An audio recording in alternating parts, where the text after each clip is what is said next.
Taigi, tradiciškai pirmasis mėnesio penktadienis, kaip visada, rinkos dalyviai laukia itin svarbių Amerikos darbo rinkos rodiklių paskelbimo, tai yra Non-Farm Employment Change ir Unemployment Rate rodiklių skelbimo. Kaip visada, iš tikrųjų, prieš laukdami darbo rinkos rodiklių, mes jau visą savaitę, šią savaitę, praėjusią savaitę matėme tam tikrus rodiklius, pagal kurios galima spręsti, ko tikėtis, ar tai geresnių rodiklių, ar tai blogesnių rodiklių. Na ir įvertinus tą, ką mes gavome, kokius duomenis turime iki šios dienos, galima manyti iš tikrųjų, kad rodikliai bus geresni ir pagrindiniai, kodėl šitaip galima manyti, tai yra visų pirma išvardinsiu priežastis, kurios priežastys įtakoja, kad non-farm payrolls šį mėnesį bus geresni. Tai pirmiausia, automatic data processing, tai yra privatus paslaugos tiekėjas, kuris skaičiuoja naujų vietų sukūrimo rodiklius. Tai darbo vietų skaičius kilo iki 220 tūkstančių nuo prieš tai buvusio 209 tūkstančių rodiklių. Tai yra automatic data processing duomenys yra geresni nei kad buvo prognozuojama. Iš tikrųjų, investuotojus nustebino ir šią savaitę pasirodęs labai svarbus Mičigano universiteto vartotojų sentimentų indeksas. Jisai pasiekė 84,1 nuo 80 prieš tai buvusio rodiklio, tai išties įspūdingas yra šuolis į viršų. Kas yra labai svarbu, tai yra gamybos sektoriaus ASM duomenys, kuriuose matosi, kad sektorius sukūrė daugiau darbo vietų, taip pat gamybos sektoriai. Ir bendrai visi rodikliai rodo pagrindę, kad gamybos sektoriuje būtent matome pagerėjimą darbo rinkos duomenyse. Nedidelis pagerėjimas keturių savaičių vidutinėme darbo vietų rodiklyje, sumažėjo atsinaujinančių bedarbystės paraiškų. Kitaip sakant, yra daug daugiau priežasčių, kodėl darbo rinkos turėtų rodikliai būti geresni. Kad blogesni rodikliai, vienas iš argumentų, kad atleidimų skaičius padidėjo šiek tiek iki 5,7% nuo prieš tai buvusio rodiklio. Na ir vartotojų pasitikėjimo rodiklis smuko iki 82,3 nuo prieš tai buvusio 83,9. Bet štai šitą rodiklį, reiškia, pateikė kitas tiekėjas, ne Čikagos, ne Mičigano universiteto vartotojų sentimentų indeksas, tai yra tas rodiklis, jis yra mažesnės svarbos negu kad Mičigano universiteto, todėl iš tikrųjų visos didesnės tikimybės yra, kad darbo rinkos rodikliai išeis geresni. Šį mėnesį tai prognozėse yra, kad apie 216 tūkstančių naujų darbo vietų bus sukurta. Na ir bedarbystės lygis pasieks 6,6%. Iš tikrųjų, kad visišką pozityvą doleriui mes sulauktume, reikalinga, kad bedarbystės lygis smuktų iki 6,5%, na, o darbo vietų būtų sukurta apie 300 tūkstančių. To tikėtis greičiausiai būtų kol kas dar nerealu. Ir pastaruoju metu rinką matome juda pakankamai vangiai, iš tikrųjų pakankamai jau 2 savaitės matome nemažus intervalinius judėjimus, kada rinka tiek į vieną, tiek į kitą pusę iš institucinių dalyvių. Deutsche Bankas paskelbė apie labai sumažėjusias apimtis, kadangi instituciniai dalyviai nori aiškumo ir ypatingai aiškumo iš centrinių bankų. Kol kas Amerikos centrinis bankas Fedas kalba apie tai, kad palūkanų normų neprognozuoja didinti dar tolimų metu. Tai iš tikrųjų, kol tos kalbos apie palūkanų normos nedidinimą tęsis, tai ko gero doleriui tas didelio pozityvo nesuteiks. Kad ir šiandienos darbo rinkos rodikliai, jeigu jie ir išeitų geresni, nelabai prognozuojame, nelabai tikimės, kad daugiau kaip 1% doleris pastiprės prieš eurą dolerį ir prieš dolerį Japonijos jeną. Šiaip iš tikrųjų pagrindinės valiutas, į kurias šiandieną aš ir pats kreipsiu dėmesį daugiausia, tai bus doleris būtent Japonijos jena ir euro dolerio pora, kuri juda range jau 2-3 savaitės, na ir daug investuotojų iš tikrųjų yra susierzinę dėl tokio judėjimo, pakankamai mažas aktyvumas. Šias 2 savaitės turim, na ir šiandien turėtume šitą range'ą praplatinti, turėtume pamatyti praplatėjimą štai šito range'o. Yra visos didesnės tikimybės, kad doleriui rezultatai bus geresni. Jeigu tik tais išeitų blogesni rezultatai, žinoma, kad euros doleris greičiausiai pakankamai stipriai kiltų virš 3,900 stipraus pasipriešinimo lygio, tačiau ateinančią savaitę yra svarbus Europos centrinio banko konferencija, kur Mario Draghi tiesiogiai kalbės centrinio banko vadovas, na ir greičiausiai jis jau užsimins apie tai, kad euro dolerio kursas yra per aukštas dabartiniai, sakykime, eurozonos ekonomikai. Taigi, iš tikrųjų, Amerikai rodikliai pastaruoju metu išties išeinant gerėjantis ir dėl ko doleris nestiprėja. Viena iš priežasčių yra tai, kad 10 metų iždo obligacijų pajamingumas iš tikrųjų nestiprėja 2,61% už 10 metų obligacijų. Na, pajamingumas išties yra žemas. Norint sulaukti tvirto dolerio stiprėjimo, turėtų pajamingumas kilti iki 3%. Taip pat šią savaitę Federalinis rezervų bankas paskelbė apie tai, kad mažina stimulus dar 10 milijardų dolerių papildomai. Na ir tas, kad investuotojai kažkaip tai neprima labai teigiamai šitų naujienų dolerių, tas rodo, kad investuotojai tiki centrinių bankų, kad palūkanų normos nebus didinamos dar ilgą laikotarpį. Todėl ypatingai dabar svarbu pastaraisiais keletą mėnesių stebėti centrinio banko retoriką, ką kalbės būtent Federalinis rezervų bankas. Žinoma, jeigu sulauktume darbo rinkos rodiklių, kad būtų sukurta darbo vietų virš 250 tūkstančių, bedarbystės lygis smuktų iki 6,5%.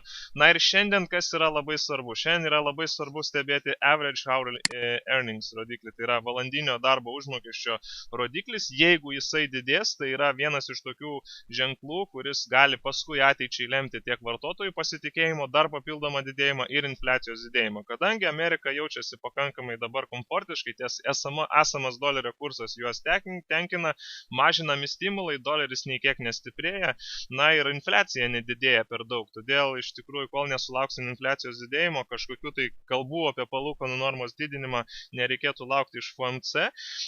Tai iš tikrųjų, jeigu iš kitos pusės mes dabar kalbam apie tai, kad rodikliai turėtų būti geresni ir pagal visus prieš tai išėjusius čia ir praeitos savaitės duomenys, na tikrai yra realu tikėtis daug geresnių rodiklių.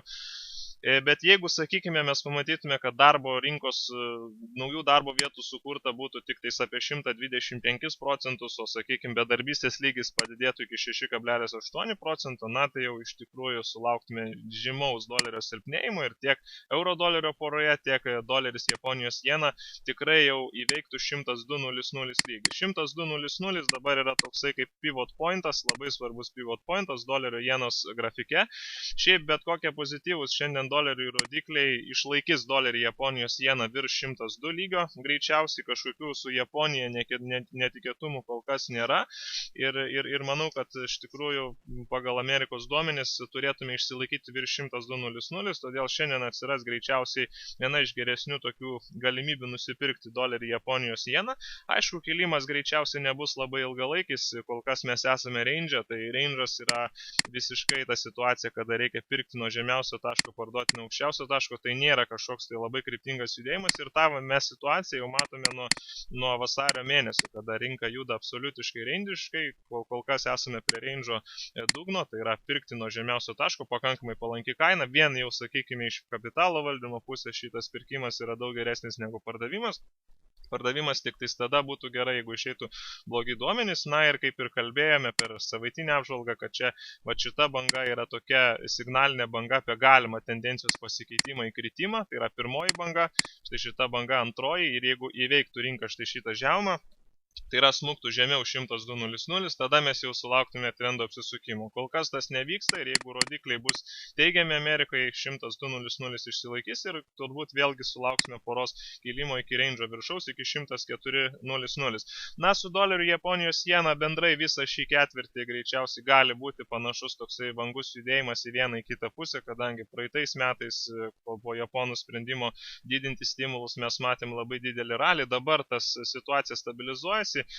Primenu centrinio banko poziciją. Japonijos centrinis bankas yra pasisakęs, kad šimtinis lygis yra ta kaina, kuri yra patogi bankų. Reiškia, kai yra Japonijos doleris, Japonijos jena ties 100, šiek tiek virš 100, tai yra gerai japonams, kadangi eksportas atsigavinėja, kompanijos paskelbė jau ir dabar matom, kad gerėjantis rezultatai japoniškų kompanijų dėl to, kad pinganti Japonijos jena yra. Na, o virš 100 Japonijai tai nėra labai geras kursas, kadangi brangsta importo kainos, tai yra energetinių resursų importas ir visa kita. Tai šiaip apie 100 zoną yra komfortiškas lygis Japonijai. Infliacijos augimas kol kas Japonijoje išsilaiko pakankamai normalus. Tarkim, paimsime, jeigu Tokija, tai Tokijas didžiausias Japonijos miestas, sostinė. Matome infliacijos augimą virš 2%, tai yra pakankamai ženklu. Bendrai pačioje Japonijoje infliacija dar nesiekia 1%. Primenu, kad centrinis bankas, jo tikslas iki 2015 metų pabaigos pasiekti 2 procentų infliacijos augimą visoje šalyje. Tai tas tikslas, kažin ar bus jau taip pasiektas, jeigu bus išlaikyti tik tais esami monetariniai stimulai. Žinoma, neseniai buvo padidintas vartojimo mokestis. Na ir dabar jo žala ekonomikai matysis tik tais ateinančiuose rodikliuose, todėl ateinantis 3 mėnesiai parodys, kiek vartojimo mokesčio padidinimas iš tikrųjų turėjo įtakas Japonijos ekonomikai, na ir tada galėsime daryti kažkokias ilgalaikiškesnės tendencijas, kas liečia dolerį Japonijos jeną. Iš tikrųjų, viena iš tokių, sakykime, su eurų doleriu, dar vienas iš variantų yra, kad jeigu, sakykime, matysime stiprius silpnus, tai yra Amerikos darbo rinkos rodiklius ir euras dar labiau kiltų į viršų ir pramuštų 1,3900 lygį, tai yra labai svarbus pasipriešinimas. Ateinančią savaitę Mario Draghi Centrinio banko vadovo konferencija, per kurią galimai bus pasisakyta apie tai, kad euro kursas yra per aukštas ir jau ta retorika greičiausiai griežtės, Centrinis bankas greičiausiai gali imtis kažkokių tai iš pradžių, bandys, aišku, žodinės intervencijas daryti rinkai, tačiau žodinės intervencijos pastaruoju metu, ypatingai prieš 2 metus, kada žodinės intervencijas darė japonai prieš metus, jos neveikia. Veikia tik tais iš karto fiziškai daromos intervencijos. Tai iš tikrųjų žiūrėsime šitoj situacijai, kaip pasielgs Centrinio banko vadovas, griežtins iš pradžių greičiausiai retoriką ir bandys eurą dolerį smukdyti žemyn. Tai iš tikrųjų kursas dabar eurozonai nėra palankus. Šiaip rodikliai pačiai eurozonai nėra blogi ir jie irgi po truputį gerėjantis. Todėl tokia dabar yra situacija, kada tiek Amerikai, tiek eurozonai rodikliai išeina gerėjantis, už tai mes ir turime tokią ranginę situaciją. Vis dėlto bedarbystės lygis eurozonai išlieka aukštas ir šiandien matome bedarbystės lygis 11,8 procento, tai yra prieš tai buvęs rodiklis, prognozė buvo, kad bedarbystė padidės, tai šitas rodiklis kaip ir teigiamai priimamas rinkų. Kas yra gerai eurozonai, kad Italijos manufacturing PMI, tai yra gamybos sektoriaus užsakymo vadybininkų indeksas padidėjo. Po truputį, kaip ir minėjau, kad investuotojai grįžta į Ispaniją, po truputėlį grįžta į Italiją. Na, Ispanijos šiek tiek blogesnis išėjo negu kad buvo rodiklis, bet bendrai fonas kol kas eurozonai nėra blogas, tai tiesiog infliacijos augimas yra vis dar žemas ir Centriniui bankui tai yra laikas susirūpinti, kadangi gali Europą papulti tokią situaciją, kai buvo Japonija 2 dešimtmečius, yra defliacijos periodas, sustoja labai stipriai ekonominis augimas, na ir tik po 2 dešimtmečių prasidėjo dabar monetariniai stimulai. Tai toks neveiksnumas Centrinio banko, na, tiesiog gali privesti prie tokių, galima sakyti, neigiamų pasiekmių. Matome, bedarbystės lygis išlieka kol kas tikrai labai aukštas. Todėl, kol nebus aiškumo iš Centrinių bankų, kol iš Federalinio rezervų bankų nebus aiškumo, kol iš Europos Centrinio banko aiškumo nebus, tol didelio kažkokio svyravimo nereikėtų laukti.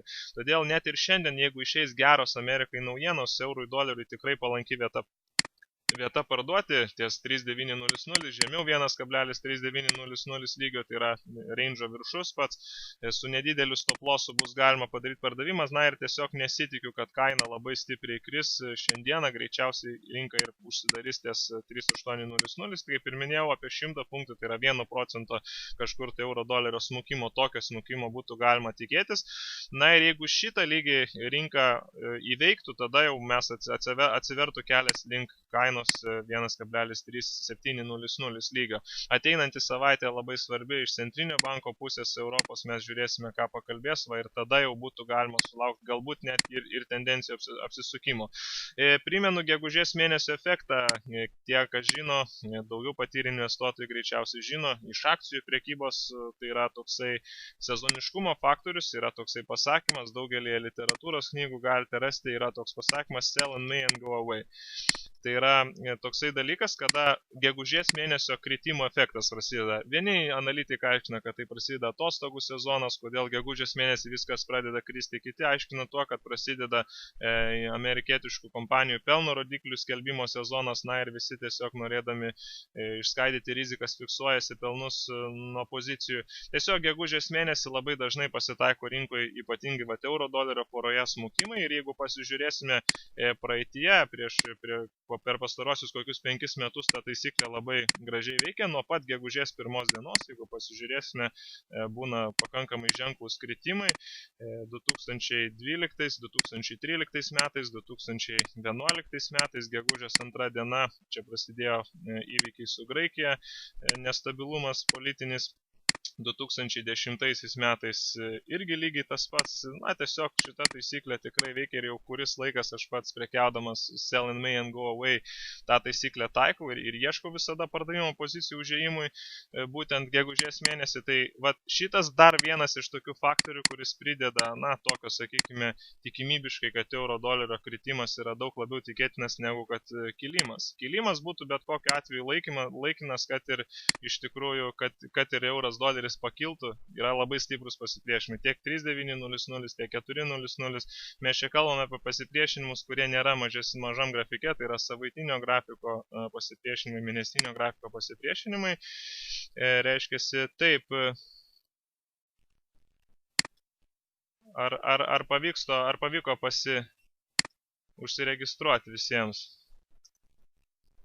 Žiūriu, kad ne visiems pavyko.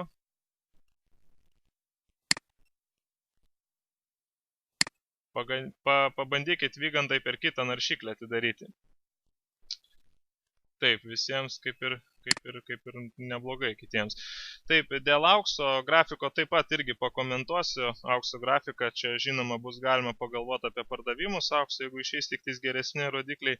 Dabar su svaru doleriu. Svaras doleris yra ta valiutų pora, kuri pabrango bene labiausiai per pastaruosius keletą mėnesių ir bendrai per metų perspektyvai brangsta ir toliau ir Anglija. Ir dabar jau investuotojų lūkesčiai yra tokie, kad greičiausiai Anglija bus pirmasis iš didžiojo septyneto valstybių centrinis bankas, kuris tiesiog bus, privalės didinti palūkanų normą. Mes matome ir infliacijos augimą ir šiandieną išėję rodikliai Construction PMI, tai yra statybų sektoriaus užsakymo vadybininko indeksas, yra labai svarbus duomenys, jie rodo šiokį tokį išsikvėpimą, bet tai greičiausiai yra korekcija, normali korekcija, tai nėra kažkokios naujos kritimo tendencijos pradžia. Iš tikrųjų matome tai, kad bendrai PMI indeksas yra 5 mėnesių aukštumose. Tai jau vien tas rodo, kad mes laukiame korekcijos, tai yra visiškai logiška. Tačiau matom, kad nepaisant to, kad sumažėjo užsakymai nekilnojamo turto, mes matome, kad kainos nekilnojamo turto augo 1,2% per pastarąjį mėnesį. Tai yra labai žemus kainos kilimas. Na ir bendrai metiniai perspektyvai, jeigu žiūrint per metus, jau mes turime augimą, beveik 11% augimą būtent statybų sektorėje. Tai yra pats didžiausias augimas nuo 2007 metų, nuo prieš krizinio laikotarpio. Na ir greičiausiai centrinis bankas būtent bus vienas iš pirmųjų centrinių bankų, kuris didins palūkanų normas. Jau, sakykime, Naujoji Zelandija, kaip ir visi žinote, pradėjo didinti palūkanų normas būtent dėl nekilnojamo turto burbulo tikimybės, tai būtent su Anglija gali būti panaši situacija. Na, finansinio reguliavimo tarnyba, Financial Conduct Authority, labai jau talentinga institucija, kuri reguliuoja ir visus Forexo brokerius, PCA vadinama, jinai paskelbė apie tai, kad įves naujus stres testus ir tiesiog sugriežtins paskolų išdavimą būtent šiuo periodu, kadangi yra baiminamasi, norima išvengti prieš tai buvusio, sakykime, nekilnojamo turto krizės, kad būtų kažkokios tai pamokos iš to. Tačiau šiuo momentu iš tikrųjų dabartinis kritimas Anglijos svaro yra tiesiog greičiausiai kaip korekcija. Ateinanti savaitė labai svarbi, aišku, 1,700 labai svarbus lygis. Dabar jau Anglijos svaras yra 4,5 metų aukštumose, visiškose viršūnėse.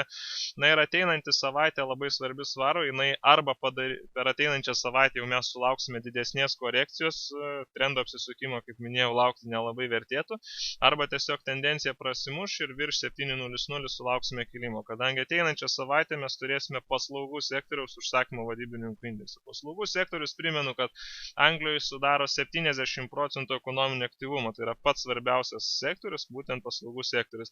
Tai jeigu jisai, sakykime, matysime augimą paslaugų sektoriui, taip pat, žinoma, bus skelbiamas ir gamybos sektoriaus aktyvumas. Na, mes tik tais padidinsim lūkesčius rinkos dalyvių apie tai, kad reikia laukti didesnių, sakykime, palūkanų normų. Ir tos palūkanų normos greičiausiai bus jau galbūt netgi ir šių metų pabaigoje arba kitų metų pradžioje. Už tai tokie lūkesčiai iš tikrųjų visą laiką yra pasakyta, pirkim per gandus, parduokim per faktus, investuotojai būtent ant šito gando ir kelia Anglijos svaro kainą. Taip, su Australija mes matėme šiandien išėjo taip pat neblogi infliaciniai rodikliai, Australijos doleris juda kol kas vangiai. Na ir iš tikrųjų čia jau yra dviprasmybė, jeigu, sakykime, Australijai matome gerus rodiklius ir išeis dabar vėlgi Amerikai geri rodikliai, na, tokios valiutų poros paprasčiausiai nereikėtų rinktis, prekiauti. Kas man šiandien patinka? Man šiandien patinka šis penktadienis, kad šį penktadienį nėra skelbiami Kanados darbo rinkos rodikliai. Paprastai pirmąjį mėnesio penktadienį visada yra skelbiami vienu metu ir Amerikos ir Kanados darbo rinkos rodikliai, todėl jeigu tik tai Amerikos duomenys išeis geri, USD kadas valiutų pora yra tokioj tikrai geroj vietoj pirkti. Ir žaliavų kainos mes matome sumažėjimą žaliavų kainuose pastaruoju metu, mes matėme tiek naftos kainos pigimą 4%, auksas nusmuko 3,5%, na ir geležies rūda smuko apie 7%, tai yra pakankamai ženklų skaičiai ir būtent USD Kanados doleris yra tokiose vietose, kur bus galima neblogai pirkti. Dieninėme grafike mes turėjome stambų breakoutą, turėjom perėjimą į kanalo pramušimas, na ir čia yra range'o intervalo dugnas. Prie range'o dugno, jeigu tik tai sulauksim geresnių rodiklių, na visada yra geresnė situacija pirkti, su mažesnė rizika ir pelno santykis iki pat prieš tai buvusių viršūnių būtų galima, na, laukti tokio pelno. Taigi USD Kanados doleris viena iš tokių valiutų porų, kurias vertėtų pasižiūrėti šiandieną per rodiklių paskelbimą. Doleris Japonijos jena taip pat 102.00 lygis yra tas svarbus lygis, kuris, jeigu tik išeitų geri rodikliai, greičiausiai išsilaikys.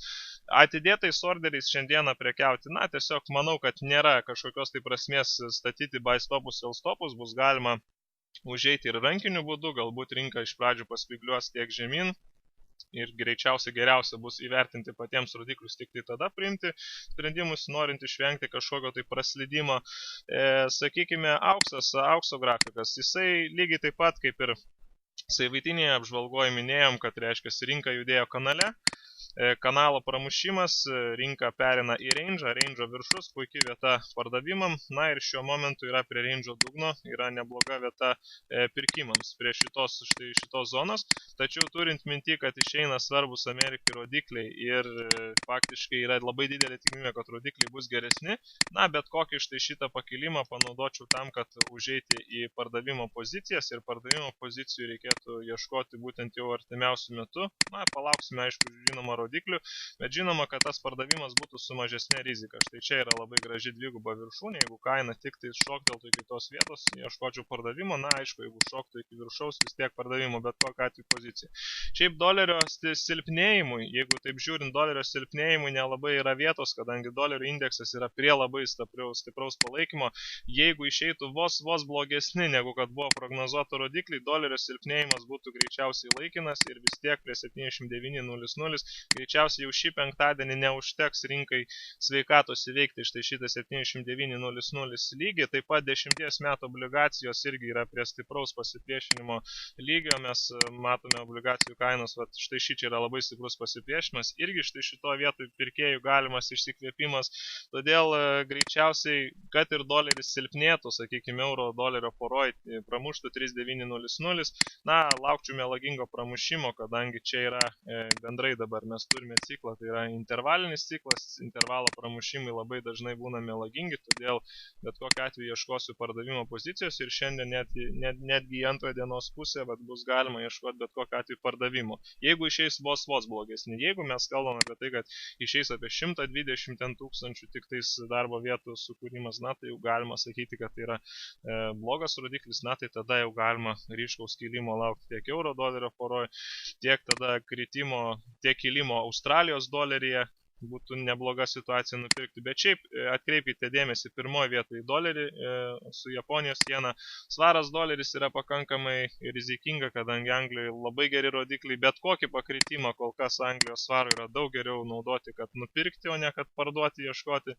Euro dolerį atkreipti dėmesį, doleris Kanados doleris būtent į pirkimus atkreipti dėmesį, na ir auksas į pardavimo pozicijas yra, na, verta pagalvoti apie pardavimo pozicijas. Tai tokį aš planą šiandien esu susidėliojęs. Taip pat S&P 500 grafikas žinoma, kad yra taip pat pasiekęs labai stiprias viršūnės prie pat intervalo viršaus.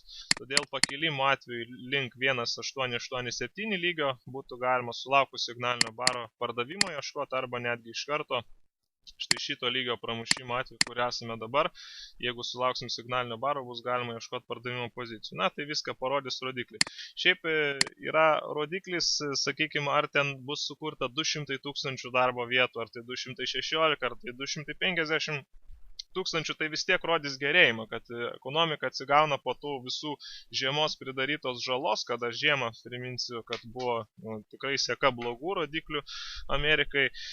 Tai rodys pagerėjimą ir bendrai bus galima vis tiek galvoti apie tai, kad tai yra pozityvų doleriui, tačiau yra labai svarbu stebėti average hourly earnings, kaip sakiau, valandinis vidutinis darbo užmokestis, tai yra labai svarbu, ar jisai didėja ar nedidėja darbo užmokestis. Prognozuojama, kad didės, tai yra vienas iš signalų, kad po truputį išsibuksuos ir pradės didėti infliacija Amerikoje. Na, pirmas ketvirčio BVP Amerikoje išėjo blogas būtent dėl tos žiemos, sakykime, pridarytos žalos.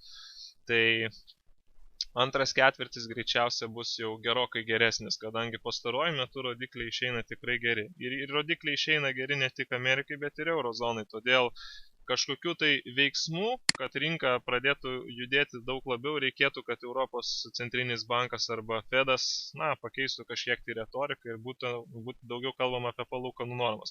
Todėl pasižiūrėkim, kodėl svaras taip juda. Todėl, kad svaras rinkų dalyviai yra lūkesčiai dėl palūkanų normos didinimo. Ir svaro dolerio pora yra pakankamai ta volatili valiutų pora.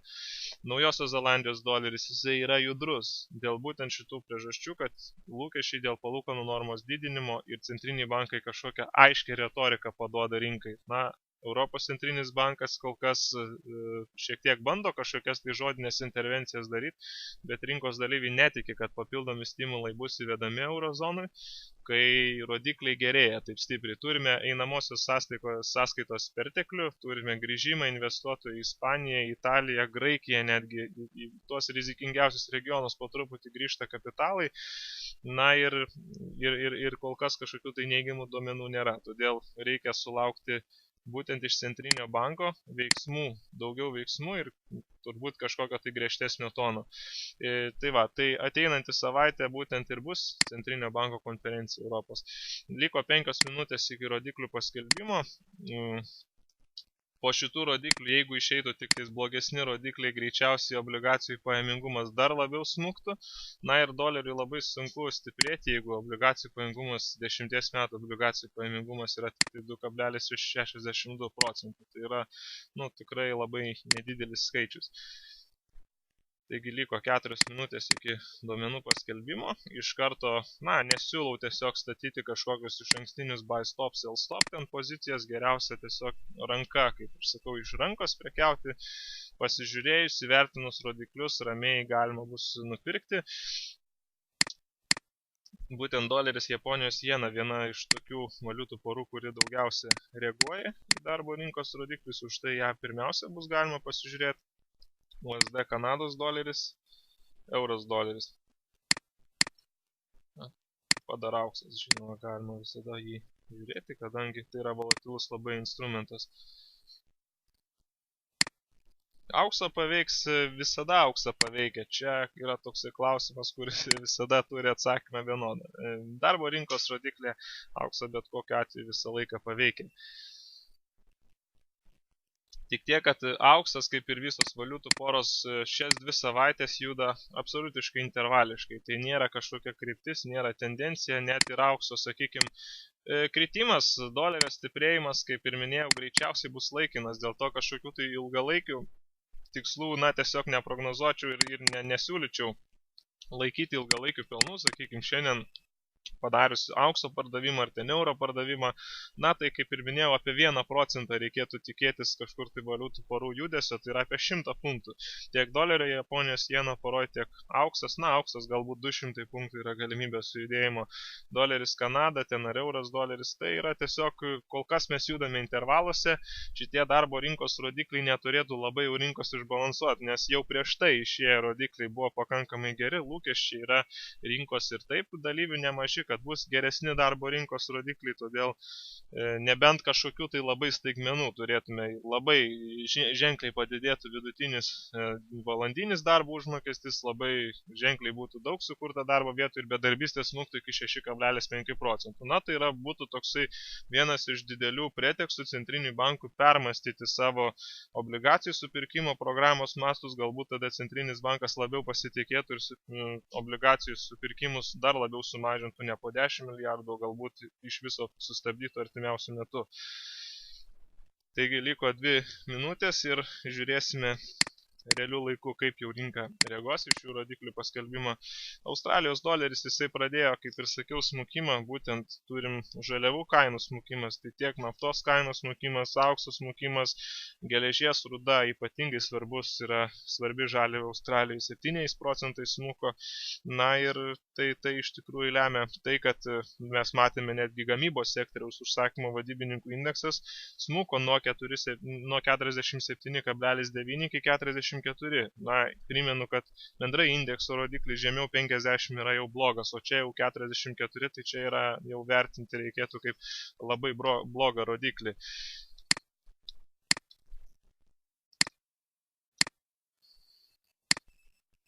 Gerai, atsidarom dabar jau kalendorių, susikaupiam darbui ir žiūrėsime, kaip rinka elgsis.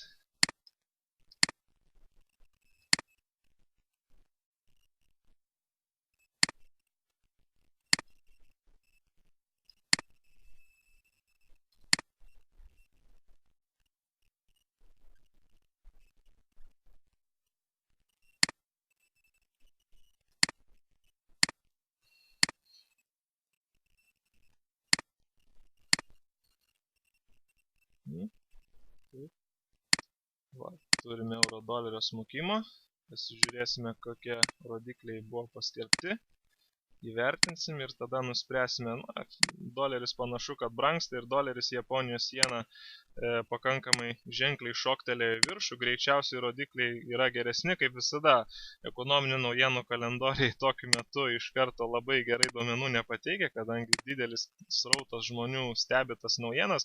Na, doleris Japonijos jena vien 15 minučių žvakė pasižiūrėjus įspūdinga, iš karto 0,5 procento šuolis į viršų per pirmas 15 minučių, euras doleris panašiai, doleris Kanados doleris greičiausiai irgi taip labai gražus irgi kilimas, irgi bus galima galvoti apie pirkimus, tačiau neskubėsime iš karto, galima bus iš tikrųjų suspėti, manau, kad ir artimiausių laikų. Svaras doleris irgi smukimas, gerai, įvertinsim, koks buvo vidutinis valandinis darbo užmokestis ir tada matysis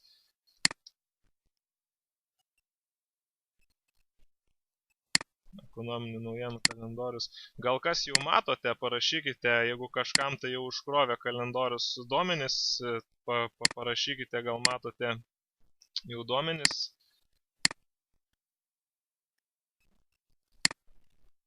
Taip, non-farm employment change 288 tūkstančiai, unemployment rate'as išėjo 6,3 procento, labai geros, tai tikrai naujienos. Na ir parašykite, jeigu matote, koks yra vidutinis valandinis darbo užmokestis išėjo rodiklis, jeigu kam užkrovė, tai tikrai labai įspūdingi rodikliai. Na, valandinis darbo užmokestis išėjo netoks geras, kaip prognozuota. Dėl to šitas dolerio stiprėjimas greičiausiai bus laikinas, kaip ir minėjau, daugmaž apie 1 procentą ir reikėtų laukti kilimo dolerio. Tai dabar mes tą kilimo reakciją pirminę turime, rinka atliks korekciją ir bus galima padaryti pirkimus. Su doleriu Japonijos jena vis tiek vienas iš realiausių yra sprendimų nupirkti, tai dolerį Japonijos jena. Stop lossas turėtų būti žemiau štai šito žvakės 102,40 kažkur, tai jau turėtų užtekti tokio stop losso. Na ir pelno tikslas pagal 4 valandų grafiką 103,60 kažkur, tai 103,60. Būkite atsargus, kadangi vidutinis darbo užmokestis iš tikrųjų pajamų augimas buvo nulinis, nepadidėjo pajamos, vartotojų pasitikėjimo indeksas per praėjusį mėnesį jisai kažkiek padidėjo pagal Mičigano universiteto apklausų rodiklius, tačiau, na, sakau, būkite atsargus, kadangi, na, tai yra vienas irgi iš svarbiausių šio rodiklio pranešimų, kad būtent kiek yra augimas pajamų, jisai lemia infliacijos paskui augimą, o kada neauga infliacija, kalbos apie palūkanų normos laukimas, apie palūkanų normos didinimą kažkokių tai centrinio banko kalbų, yra nelabai protinga laukti. Tai iš tikrųjų Kanados dolerį būtų galima irgi padaryti pirkimą, galbūt iš pat pradžių nereikėtų prekiauti su dideliu lotu, bet vis tiek rodikliai išėjo tikrai įspūdingi 280 tūkstančių darbo vietų. Nepamenu, kad būtų toksai geras išėjęs pastaruoju metu tas rodiklis. Ir USD CAD pelno tikslas iš tikrųjų šiai dienai tai turėtų būti iki prieš tai buvusių viršūnių kažkur tai, o jeigu jau, sakykime, kitai savaitė iki pat range viršaus prieš tai buvusių aukštumų. Žaliavų kainos yra nusmukę pakankamai ženkliai, tai kilimų yra vietos, todėl galima 1,12 netgi pasistatyti USD CAD tokį, tiesiog turėti tokį pelno tikslą.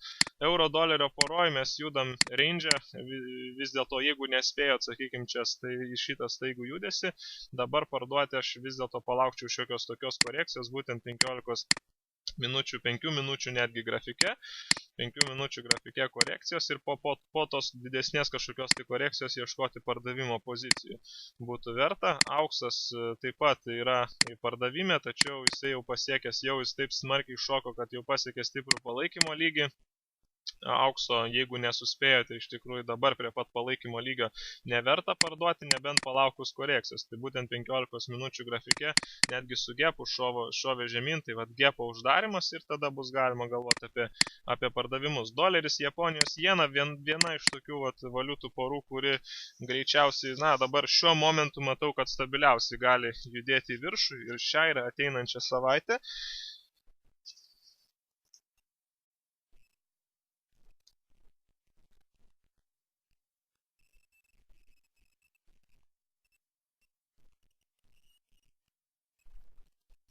Nes šiaip iš tikrųjų dolerių Japonijos jenai būtų neigiama, jeigu būtų išėję mažiau negu 177 tūkstančiai darbo vietų sukūrimas. Kažkas tai pas mane su kalendorium atsitiko,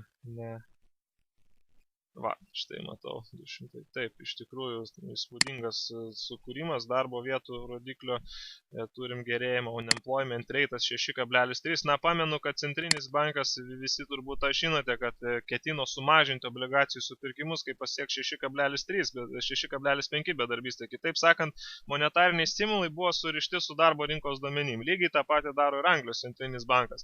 Žinoma, tai buvo centrinių bankų klaida, kadangi surišti su darbo rinkos rodikliais, tai pasirodė, kad nėra geras metodas, kadangi dar bedarbystė Amerikoje jau buvo pasiekus 6,6 %, tačiau mes matėm, kad infliacija nei kiek nedidėjo, mes matėm gamybos sektoriaus blogus rodiklius ir panašiai. O su darbo rinkos rezultatais tas sėjimas buvo klaida ir Janet Yellen pasakė, kad dabar stimulus mažins ne tik pagal darbo rinkos duomenis, todėl štai šitas rodiklis jisai nėra tas, kuris lems tai, kad dabar amerikiečiai visiškai sustabdys monetarinius stimulus, kaip Benas Bernanke, kad buvo kalbėjęs. Ir obligacijų pajamingumas taip pat turėtų didėti kažkiek tai šiandieną, jeigu išėjo tokie pozityvūs rodikliai. Dolerio indeksas šiaip yra taip pat prie stipraus palaikymo lygio, todėl kritimui, kaip ir minėjau, nėra daug vietos. Dolerio indekso kilimui nuo čia kaip tik yra puikia vieta, tai greičiausiai turėsime šiandien jau ir iki pat vakaro dolerio brangimą didesnį. Dolerio brangimą. Tai kaip minėjau, doleris Japonijos jena, doleris Kanados doleris greičiausiai viena iš tokių geriausių perspektyvų. Auksą parduoti šiek tiek pasikoregavus, netgi galima žiūrėti pagal 5 minučių grafiką, pabandysime pagauti po korekcijos pardavimą ir euro dolerį taip pat greičiausiai gerai būtų palaukti korekcijos ir tik tada ieškoti pardavimo pozicijų. Auksą būtų galima po štai šitos 5 minučių žvakės parduoti, tai dar palaukus 3 minutės pasižiūrėsime, jeigu bus toks baras, bus galima auksą padaryti pardavimą, žinosime, koks reikalingas stop lossas bus apie 50 punktų, o take profitą apie 100 punktų apsimoka statyti.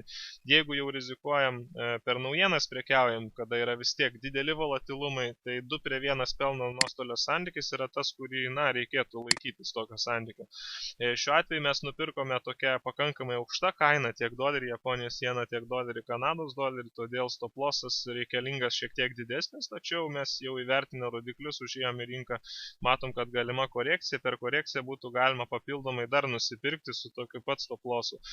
Tai va, tikimybė, kad doleris Japonijos jena išsilaikys virš 102.00 jau šiandien ir ateinančią savaitę dar labiau padidėjo, tai reiškia, trendo apsisukimo tikimybė žemyn sumažėjo, na ir kilimui, mes turime 2:1 pelno nuostolio santykį, nebloga iš tikrųjų vieta.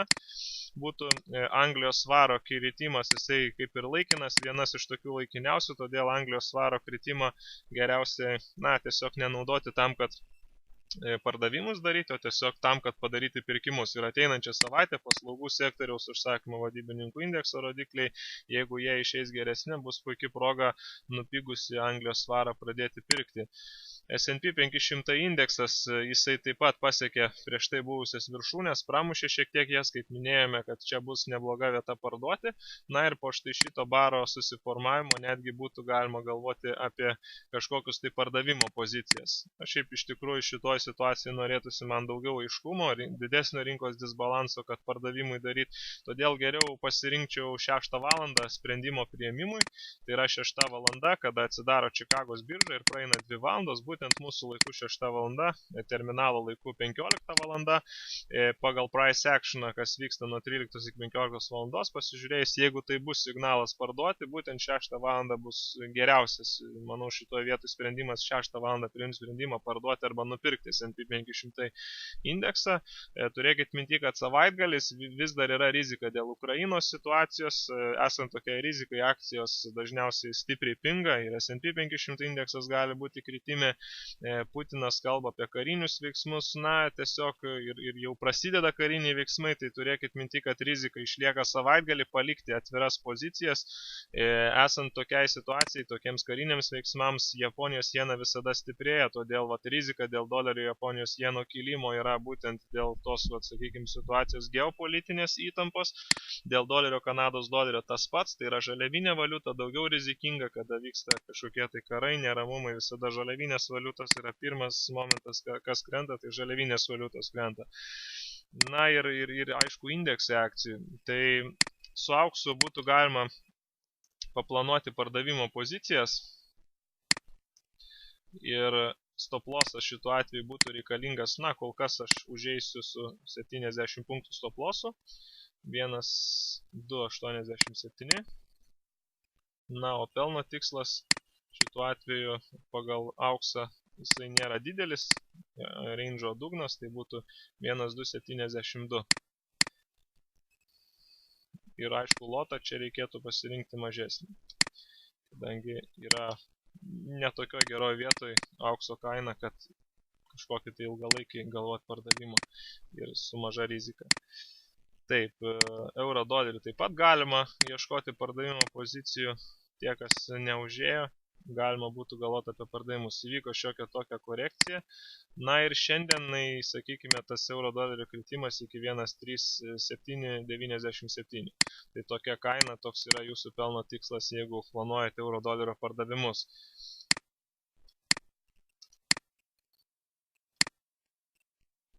Reikia sulaukti didesnio rinkos judesio kažkokio. Matot, iš tikrųjų rinkos judesys yra pakankamai mažas pagal tai, kokia išėjo naujiena, pakankamai mažas. Iš tikrųjų, volatilumas nėra rinkui didelis. Tačiau euro dolerio poroje ateinančią savaitę, Mario Dragis gali pasinaudoti dabartinė situacija, išėjo Amerikai geri rezultatai. Yra toksai investuotojams postumis pirkti dolerius, pardavinėti eurus. Tai yra vienas iš galimybių Mario Dragui susilpninti eurą.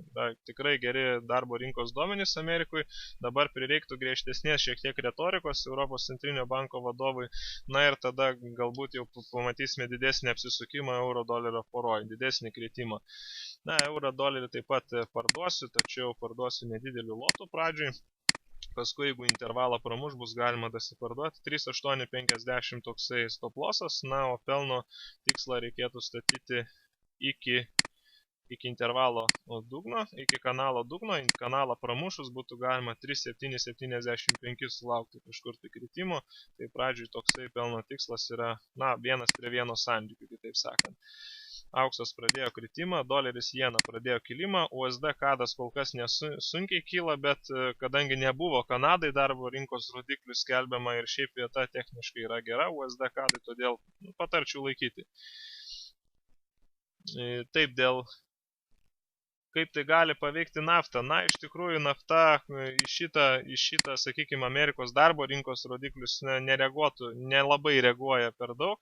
Iš tikrųjų, naftos kritimas per pastarosius keletą čia savaičių buvo pakankamai ženklus, jisai pasiekė labai stiprų palaikymo lygį, matome labai pagal price actioną gražų išsikvėpimą ir dabar arba tai bus melagingas štai šito krentančio mikrotrendo pramušimas, jeigu, sakykime, turėsim kilimą naftos ir toliau pratęs kritimą ir kritėjai pardavėjų tikslas greičiausiai tai bus prieš tai buvusi dugnai 97.00.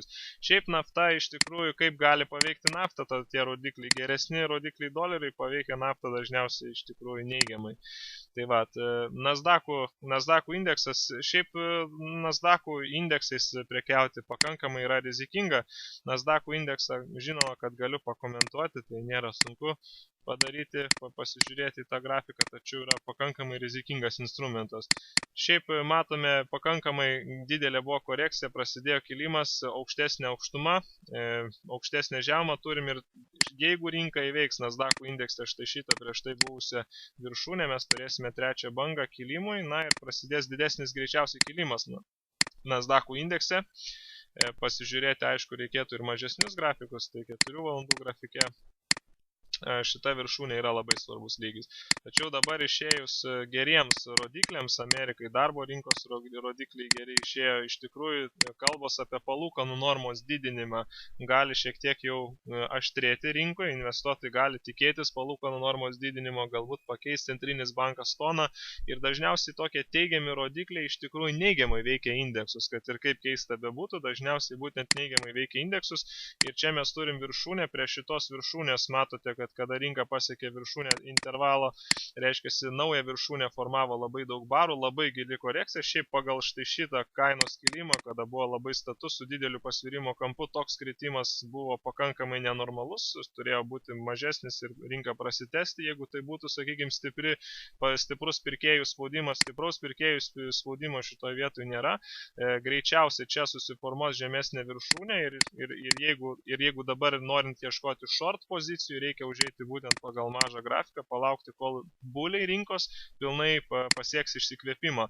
Magnetas yra štai šita zona, 3620 kaina yra štai šita zona ir turime dažnai tokiom situacijom atsitinka taip, kad netgi kanalą pramuša į viršų, pramušimas būna melagingas, magnetas pritraukia į viršų, labai gera pelno nuostolio santykių galimybė atsiranda tokiose vietose parduoti.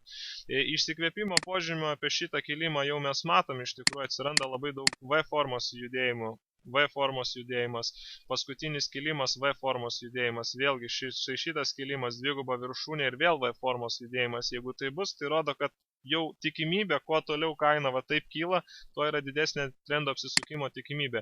Užėjimui, sakykime, pardavimo prognozijai reikėtų sulaukti didesnių signalų. Pirmiausia, tai 15 minučių grafike reikėtų sulaukti žemesnės žemumos. Pirmas signalas būtų, tada žemesnės viršūnės antras signalas, na ir trečias signalas būtų štai šitos žemumos įveikimas. Tai tada tik tais tokioj trečioj bangoj galvoti apie pardavimus. Tai čia būtų toks minimalus planas, norint laukti kritimą. Na ir toks kanalas dažniausiai perina į intervalus, intervalo dugnas, tokiu atveju, jeigu jau Nasdaqų indeksas pradėtų smukimą, tai būtų štai šitoj vietoj, intervalo viršus 13600. 3600 pakankamai stipri psichologinė kaina. Kaip ir minėjau, šiaip laukčiau pardavimo, bet kokiu atveju pramušimas 3600 greičiausiai melagingas, ieškoti short pozicijų iš kapitalo valdymo pusės šito vietų shortinti yra daug geriau negu pirkti. Tikimybiškai short pozicija šituo atveju atidirbtų gal tik tai 40%, tačiau pelno nuostolio santykis yra 2:1, 3:1 pardavėjams. Pirkėjams tikimybė 60%, bet reikalingas didelis stopas, mažas take profitas. Tokiu atveju pirkti Nasdaqų indeksą tokioje vietoje, na, tiesiog neapsimoka. Visą laiką prie tokių stiprių magnetinių zonų yra daug geriau ieškoti pardavimo pozicijų. pozicijų. USD Kanados doleris pradėjo jau, sakykime, kilimą. Australijos doleris yra tokioje situacijoje, kad ateinančią savaitę Australijos dolerio pakritimo atveju bus galima neblogai paieškoti pirkimo pozicijų.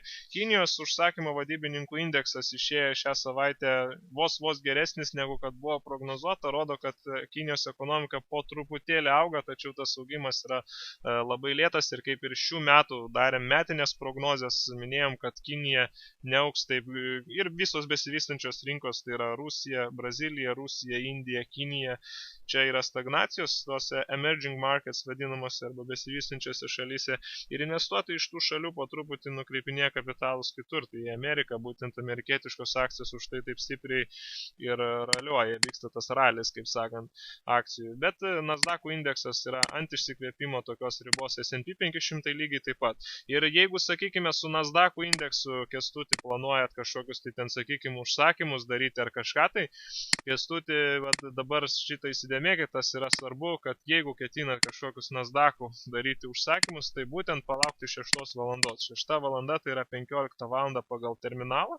15 valandą pagal terminalą reikia pasižiūrėti, koks range'as buvo tarp 13 pagal terminalą ir 15 valandos. Vat štai šitos 2 valandos už 12 minučių atsidaro Čikagos birža ir vat Čikagos biržos metu būtent spresis tolimesnis šios savaitės, uždarimas rinkos. Ir būtent galiu parodyti tokią statistiką, kada vat mes pasižiūrėsime su Nasdaq'ų indeksu, kiek atveju iš 100 susiformuoja ekstremumai arba minimumai per pirmas 2 valandas.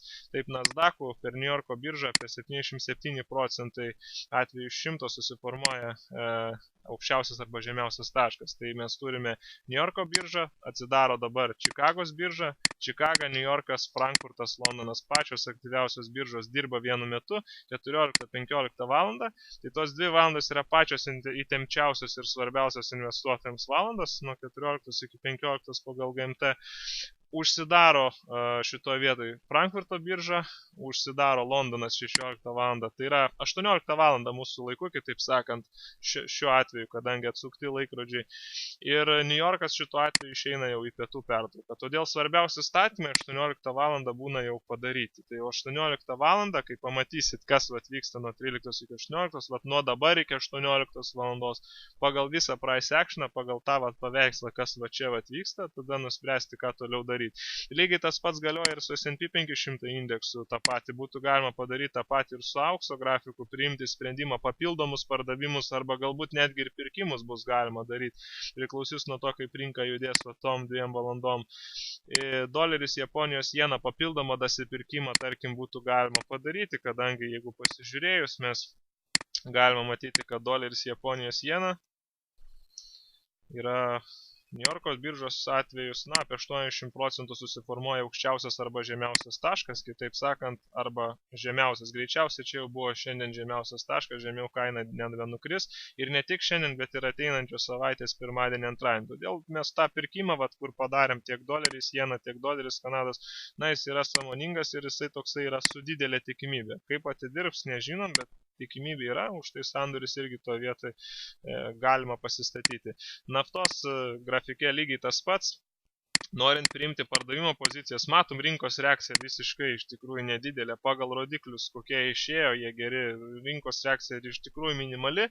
Todėl, kada atsidarys dabar Čikagos birža, už 9 minučių dar padidės likvidumas, daugiau institucinių investuotojų užeis į rinką, ir čia bus greičiausiai dar įdomiau, visas veiksmas tik tais prasidės. Taigi, NZD, USD, norite komentaro, NZD, USD, Naujoji Zelandijoje visi žinot, kad rodikliai pastaruoju metu išeina neblogi, tačiau svarbus yra faktorius tai, kad pieno kainos smuko 20%, tai yra pagrindinė pieno eksportuotoja, kompanija Fonterra paskelbė apie tai ir iš tikrųjų tai gali neigiamai trumpoje perspektyvoje veikti Naujosios Zelandijos dolerį, bet vis tiek tendencija dėl palūkanų normos didinimo išlieka, centrinis bankas laikosi krypties, kad didins ir toliau palūkanų normas. Prieš krizę Naujosios Zelandijos dolerio palūkanos buvo 8,25, šiuo momentu tai yra 2,75 procento, 3 procentai tik tais palūkanų normos, tai faktiškai ateinančiam per visus šios metus greičiausiai vos ne per kiekvieną konferenciją bus didinamos palūkanos. Tik tai tiek yra rizika, kad šį mėnesį nebus didinamos, todėl per šį mėnesį yra, kaip ir minėjau, gegužės mėnesis yra pasakymas netgi toks sell in May and go away. Gegužės mėnesį prasideda didesni, rizikingesnių pozicijų išpardavimai, tai tas veikia būtent ir Nasdaq, S&P, tas veikia NZD, USD, tas veikia ypatingai euro dolerį, už tai galimas šioks toks pasikoregavimas didesnis, na ir tada, aišku, bet kokią korekciją ieškosiu tam, kad nupirkti. Todėl čia dabar short pozicijų laukti NZD, USD, dabar shortinti NZD, USD. Na, tiesiog galima shortinti, kadangi yra intervalo viršus, tačiau tas shortas yra labai laikinas ir pardavėjų tikslas yra tik tais buvusių žemumus. Nu, tai yra normalu kaip ir su eurų doleriu, nes šiuo atveju mes turime visur intervalus. Tai apie 70 punktų galima laukti kritimo, bet jau nedidesnį. Euras doleris tęsiasi pardavimai, auksas koreguojasi, galbūt bus galima kita kaina užeiti. Na, tokie rodikliai išėjo tikrai neblogai, tačiau vidutinis darbo užmokestis nepadidėjo, tai pažiūrėsim, kaip rinkos dalyviai įvertins tai. Ir būtent už 7 minučių atsidarys Čikagos birža, todėl sekit rinką, galbūt po korekcijos galėsit papildomai dasiparduoti. Taigi visiems sėkmingai užbaigti linkiu šią prekybinę savaitę ir geros ateinančios savaitės ir ateinantį mėnesį nepasimeskit, sell in May and go away, kaip sakant. Tai sėkmės visiems ir iki kitų susitikimų, visada konsultuokitės, skambinkitės drąsiai, važiuokite į ofisą, stengsimės maksimaliai padėti prekybai.